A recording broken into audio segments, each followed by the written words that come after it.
بسم اللہ الرحمن الرحیم۔ السلام علیکم۔ آپ سب کو میری طرف سے گزشتہ عید مبارک۔ بصرہ کے قریب ایک انتہائی گنہگار آدمی رہتا تھا۔ جب وہ مر گیا تو اس کے جنازے کو اٹھانا تو بہت دور کی بات ہے، کسی نے ہاتھ لگانا بھی گوارا نہ کیا۔ ایسی حالت میں اس کی بیوی نے کرائے کے مزدور لیے وہ جنازہ اٹھوا کر قبرستان لے گئی۔ قبرستان کے قریب پہاڑوں میں ایک زاہد رہتا تھا جس کی عبادت کا بہت شہرہ تھا۔ جنازہ رکھنے سے پہلے وہ جنازہ پڑھنے کا منتظر تھا۔ جب اس زاہد کے جنازہ پڑھانے کی خبر پہنچی تو لوگ چوک در چوک جمع ہونا شروع ہو گئے۔ انہوں نے اس زاہد کی اقتداء میں نماز جنازہ پڑھی۔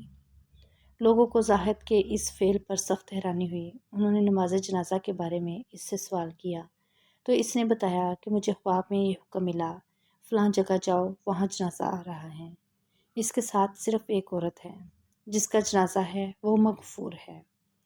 اس جملے پر لوگوں کی حیرانی میں مزید اضافہ ہوا۔ عورت سے اس کے حالات معلوم کرنے پر پتہ چلا کہ درست ہے کہ یہ شرابی تھا اور شراب خانے میں ساری عمر گزاری، مگر اس میں ایک صفت تھی کہ صبح جب یہ مدہوش نہ ہوتا تو باوضو نماز فجر ادا کرتا تھا۔ دوسرا، اس کے گھر میں یتیم بچے رہتے تھے جن سے اپنے بچوں جیسا سلوک کرتا تھا۔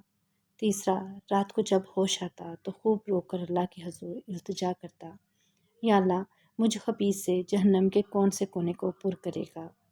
جب یہ راز کھل گیا تو زاہد روانہ ہو گیا۔ ویڈیو پسند آئے تو لائک کریں اور چینل کو سبسکرائب کریں۔